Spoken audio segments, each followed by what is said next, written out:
Okay, hello again.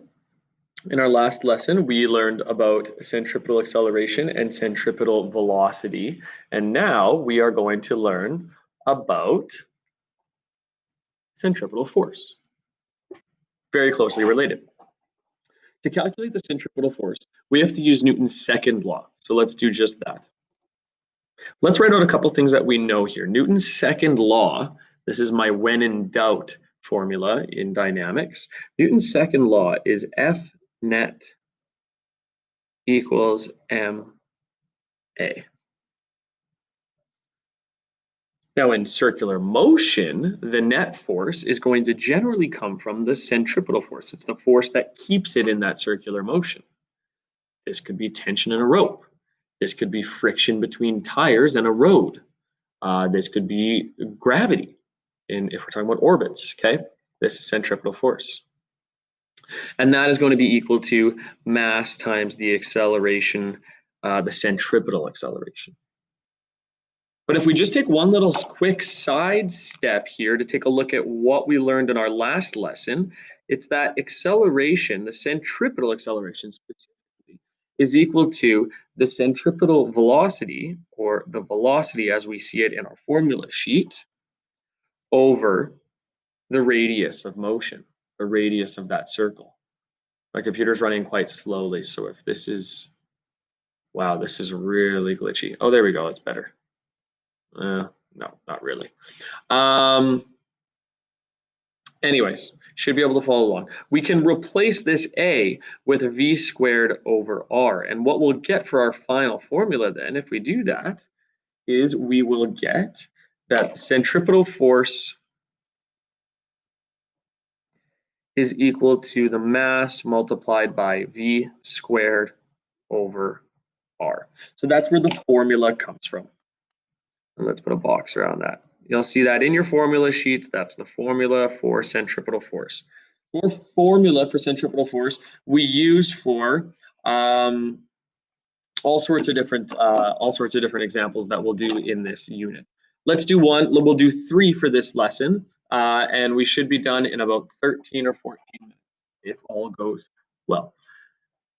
A piece of string can sustain a force of 20 newtons before it breaks. Can it be used to safely swing a 1 kilogram rock around in a circle with a radius of 1.5 meters if the rock is traveling at 5 meters per second? So there's lots going on here. Let's write down the information they give us first. Okay. We have a mass of the rock. The mass of the rock is 1.00 kilograms. We're looking for a centripetal force less than 20 newtons. That's what we want. We want FC to be less than 20 newtons. Maybe we'll just add that up here. We want FC to be less than 20 newtons because if it's greater than 20 newtons, that string is going to snap. And we want to know, can it be used to safely swing? Can it be used to safely swing? That means, will it break or will it not? So mass is 1 kilogram. The radius of motion, R, is 1.50 meters. And the velocity, the centripetal velocity, or the velocity, we'll just call it V because we know it's centripetal, is 5 meters per second, 5.0 meters per second. We'll use our new formula now because we're trying to find what is FC. We are looking for FC and we want it to be less than 20.0 newtons. So we'll use our formula. This is our new formula. FC equals mv squared over r. This is about as straightforward as the problems come. We just plug in all of our values now. M is 1.00. V is 5.00 squared over r, which is 1.50. And there you have it. FC, let's calculate, it's a force, let's keep it in vectors, is going to be, if I plug this all into my calculator, I will get 16.7 newtons, and we'll say towards center. So that's our answer That's our value for our answer. But what is our actual answer? Well, yes, it is 20. It is less than 20. So yes, it can be used without breaking. All right, so there's our final answer. Let's circle that.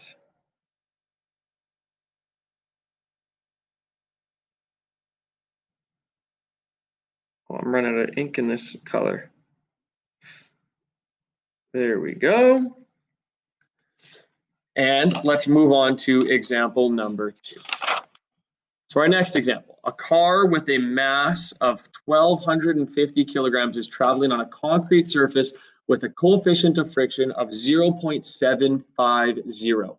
What is the maximum speed that that car can have if the radius of the car's path is 125 meters? If I'm looking at a path of motion that looks something like this,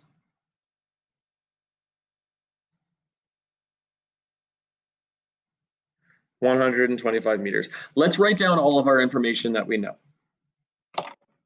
We know that M, the mass, is 1,250 kilograms.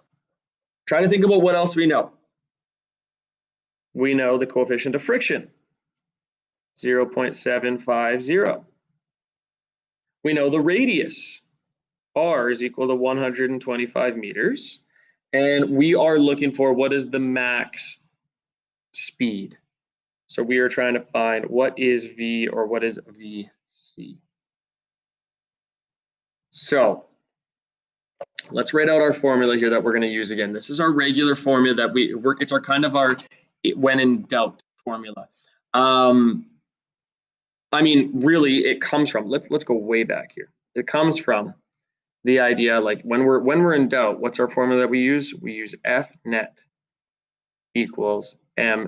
And another way to write F net equals ma, well, the force that's making us move in a circle is centripetal force. So that is our net force, is centripetal force.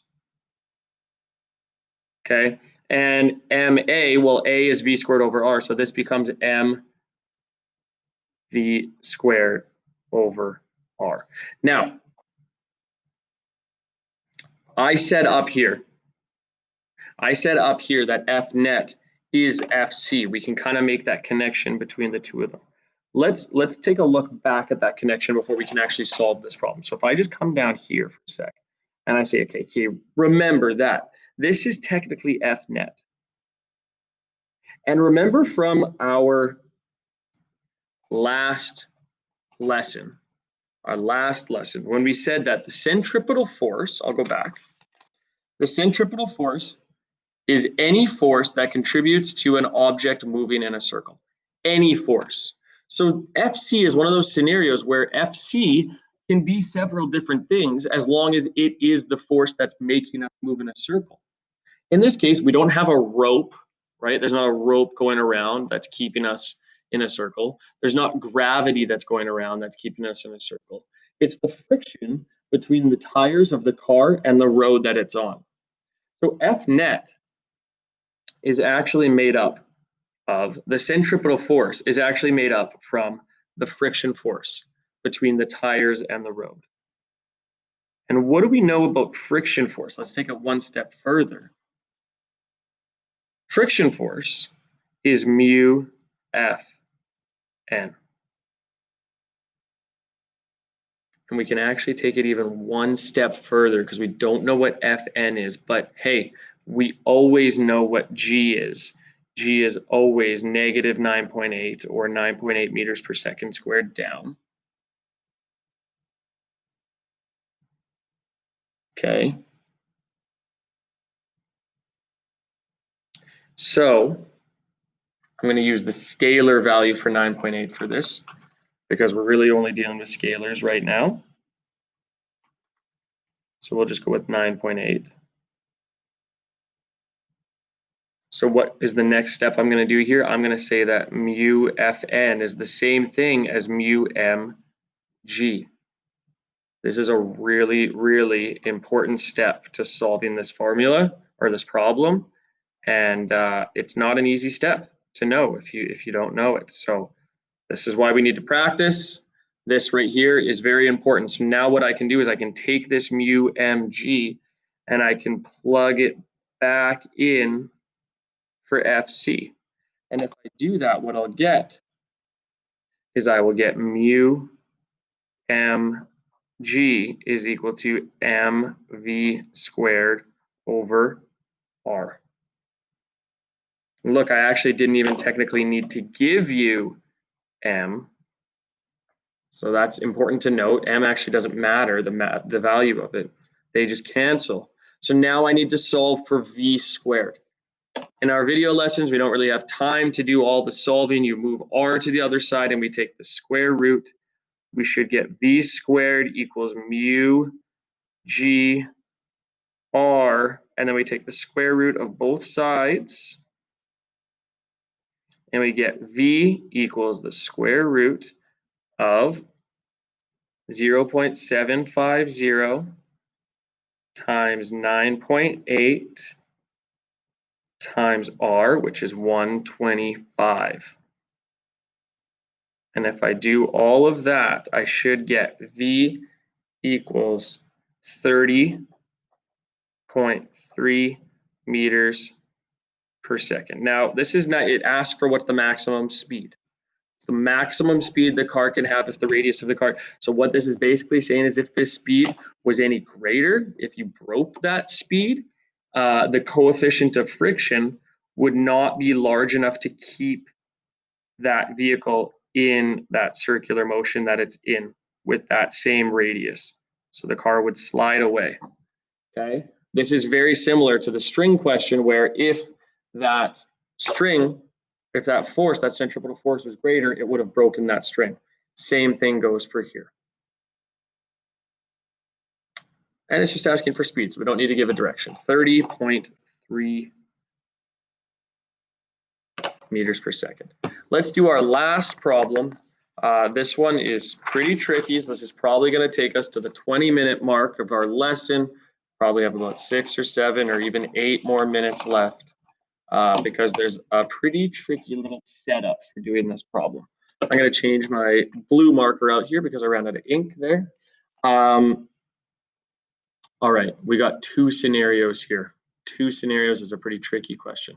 A plane is flying in a vertical circle with a radius of 400 meters. The pilot has a mass of 70 kilograms and is flying the plane with a speed of 65 meters per second. Calculate the normal force on the pilot in both of the following locations: the lowest point in the circle and the highest point in the circle. So let's take a look at our first scenario when the pilot is at the lowest point in the circle. So our pilot will be sitting there in their chair like this. Maybe, I don't know. Okay, and the pilot's sitting in their chair. Now, they're at the lowest point of their circle. So their circle that they're going in is going to look something like this.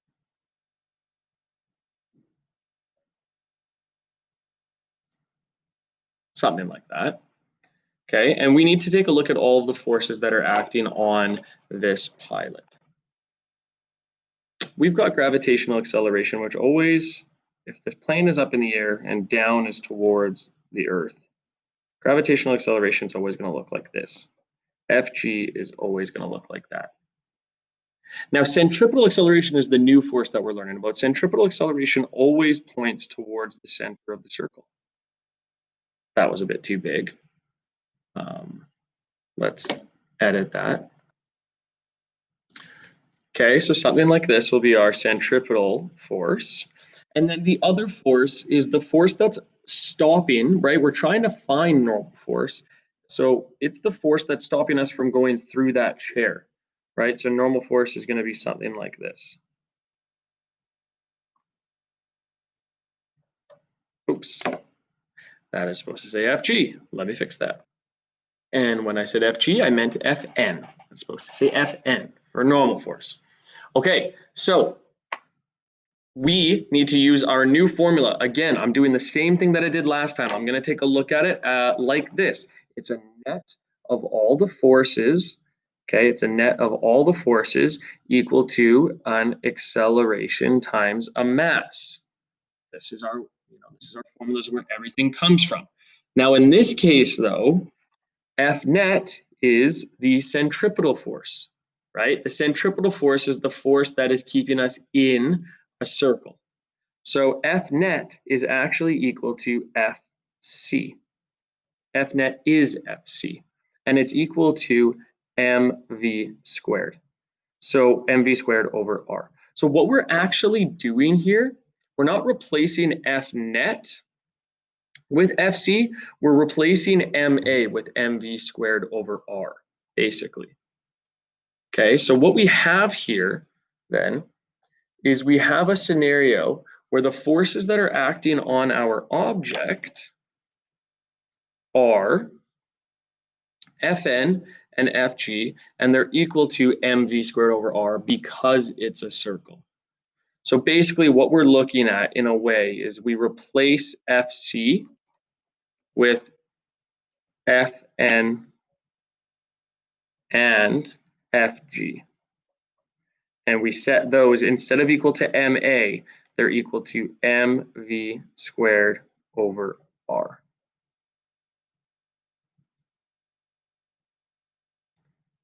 Okay. So I'm going to change these to scalars because I like to use scalars more when we're working in circular motion. So Fn minus Fg equals mv squared over r. So I've already said that Fg is down there by doing that. So let's make sure that we say down is negative and up is positive. Okay.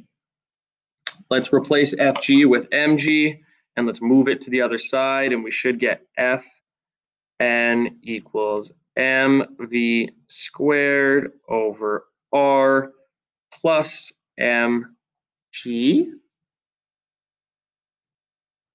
And I haven't written down all the information that I was given in the question yet. So let's do that quickly. M is equal to 70 kilograms. V is equal to 65 meters per second. R is equal to 400 meters. It's our radius. And we are trying to find Fn. And we are well on our way. Look how close we are already.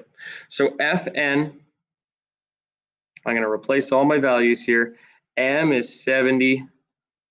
V is, wow, that was a terrible bracket. V is 65. We square it over R, which is 400, plus mg, which is m, 70, times g, which is 9.8. Remember, we already said it was pointing downwards there, so we don't need to do it again. And we should get a final, let's do both of these individually. If I do this, I should get 739.375. And if I do this one, I should get 686. So if I round to my proper sig figs and I make it back into a vector because it's a positive number, I should get 1,425 newtons up. So there's our final answer.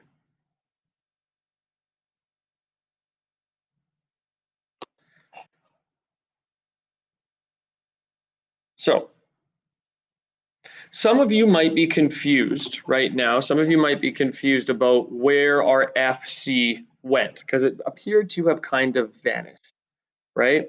Now, the thing that you need to keep in mind is that FC is more of an application of our net force in this unit. Okay, FC is any combination of forces that are forcing our object to go in the circle that it's going in.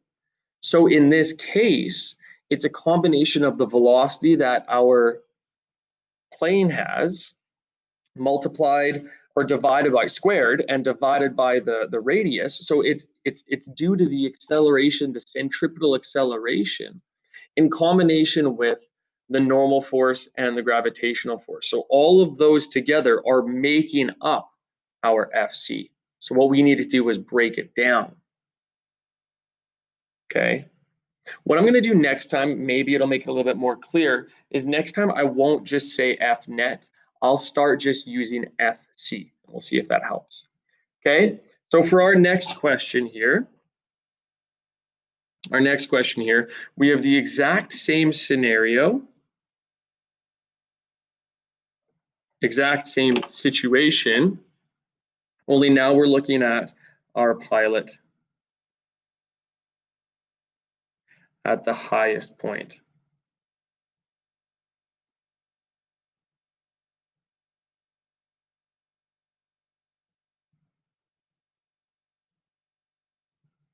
Okay, so there's our pilot this time, but they're at the highest point. So, same kind of circular motion that we had going before. For some reason, our circle has gotten smaller. That is unintentional. Should be the same size. And again, we need to think about, okay, first off, let's set a positive and a negative direction. Let's just keep it consistent from the first part. And we need to think about all the forces that are acting on this pilot. It is the same three forces, but here's the interesting thing now. Fg, like it always does, is acting downwards. Fc is acting towards the center of the circle, so it is also acting downwards. And Fn is making it so that we can't fall through that chair. So Fn, in a rare circumstance here, is also acting downwards. Fn is also acting in the same direction as gravitational force. Weird. A small amount of it, but weird. So what is making us want to go through? Well, it's an application, like we said, right, of that centripetal acceleration. The fact that we're accelerating down and trying to, if I had a rope here and I cut this rope at any point, remember, objects in motion want to stay in motion. So there's a reason why it'll feel like the pilot will feel like they're sinking into their chair when they're upside down.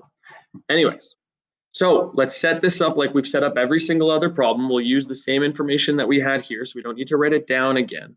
But what, instead of setting it up as an F net, let's set it up as a centripetal force problem. Okay, and keeping in mind that centripetal force is our new net force.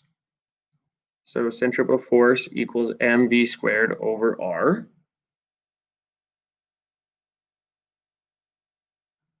Okay. And if I want to get rid of my scalar, maybe let's not do it quite yet.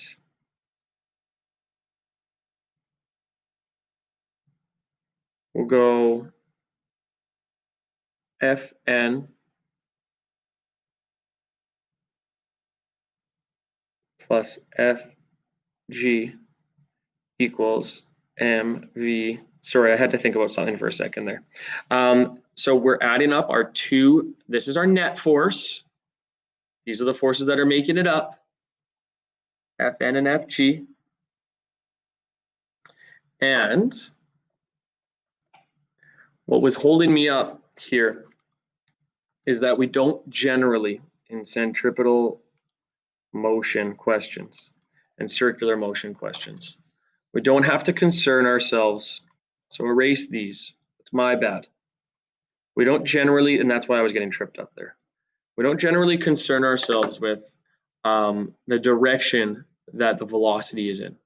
And the reason for that is because the direction that the velocity in will be perpendicular to all the forces that we're acting with. And remember, from when we were dealing with X and Y components in our projectiles questions and in our forces and equilibrium questions, we don't like to deal with values that are in perpendiculars. So it immediately is already tripping us up. And the velocity is always going to be changing directions. So whereas Fg will always be downwards and Fn will always be perpendicular to the chair or the surface that we're on. The velocity, don't worry about it, just write it as mv squared, okay? So if I do this now, what we should get is if I get rid of, I want to get rid of my vector arrows. So they're both pointing downwards. So this is actually going to look kind of weird for a second here. It's going to be minus Fn minus Fg equals mv squared over r. Let's move Fg to the other side, and we'll get minus Fn equals mv squared over r plus Fg. So I just moved the Fg to the other side. And then let's plug in our values here. Minus Fn equals, remember that Fg is just mg, okay? Remember that. So that's going to come into effect down here. M, from our question above, is 70. V is 65 squared over r, which is 400. Looks very familiar because we actually did it right up here. So it should be the same value here. We should still get 739.375. And then plus mg, which we actually also did right up here, which is 70 times 9.8.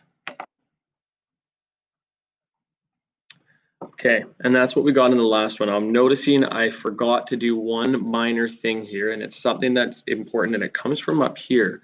The fact that FC is equal to positive mv squared over r is because FC is pointing upwards. As soon as I get rid of these vector arrows, I need to specify that my FC is actually pointing downwards as well. How do I do that? Well, if down is negative, I have to include a negative sign here. So I screwed up here. Right here, this actually should have also been negative, this whole thing. So this should have been negative mv squared over r. And this should have been negative all of this stuff. And what we'll get if we do that is now we'll get a really subtle change here. This is the same number as it's going to be up here, but it'll be negative 739.375 plus 70 times 9.8, which is 686. And if we do that, well, now instead of getting this massive number of 1,425, we actually get negative 740 plus 686 is going to give us close to minus 54. We get minus 53.4.